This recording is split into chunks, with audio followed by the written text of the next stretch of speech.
Morning everyone, welcome to Compliance Over Coffee. This lovely, bright, but probably very cold outside Thursday morning. And this is our next to last one before Christmas, because we will be doing one next Tuesday and then having a break for Christmas and New Year. And we will be back with you in the new year. But for today, I've been racking my brains about what to talk about.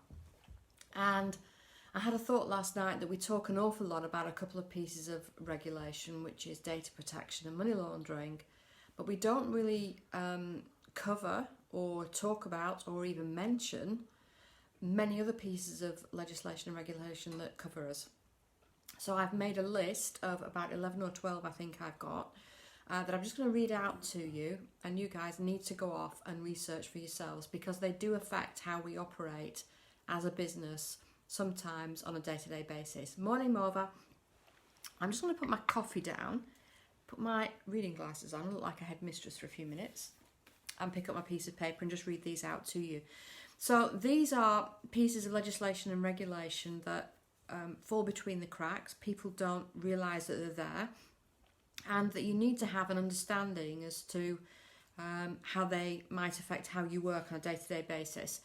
So the Consumers, Estate Agents and Redress Act 2007, the Consumers Contracts, Information, Cancellation and Additional Charges Regulations 2013, Consumer Rights Act 2015, the Privacy and Electronic Communication Regulations 2018, the Enterprise Act 2002, Provisions of Services Regulations 2009, Financial Services and Markets Act 2000, Performance of Buildings Regs, England and Wales 2012, the Town and Country Planning, Control of Advertisements Regulations 2007, Estate Agents Accounts Regulations 1981, Companies Act 2006 and the Companies Limited Liability Partnership and Business Names and Trading Disclosures Regulations 2015. There are, and I say, morning Zamar, how are you? About 14 or 15 pieces of legislation that sort of govern us in any way, shape or form across what we do as sourcing agents.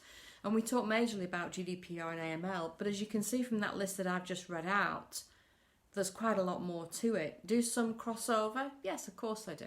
And of course you've got the consumer protection regulations that we do talk about in our group a little bit, although not overly as well. So these are pieces of regulation, now that you've got the names of them, that you need to make a note of and go off and research and make sure that your sourcing business runs smoothly in relation to any of these. Some of them have got fairly serious consequences. The vast majority of them are actually governed by trading standards, the ones that I've read out to you this morning. So I just wanted to give you a list of the not really talked about pieces of regulation and legislation that still have an effect as to how we work as sourcing agents, but most people have never heard of them. Some of them are only relevant, of course, if you have limited companies, limited liability partnerships.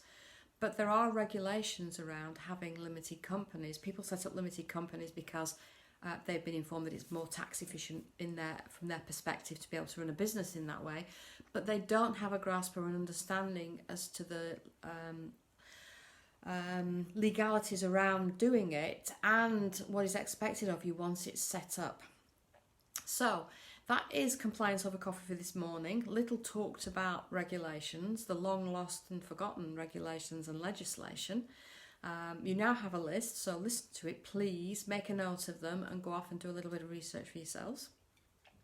We will be back again next week on Tuesday as normal for Compliance Over Coffee. That will be the last one of 2020.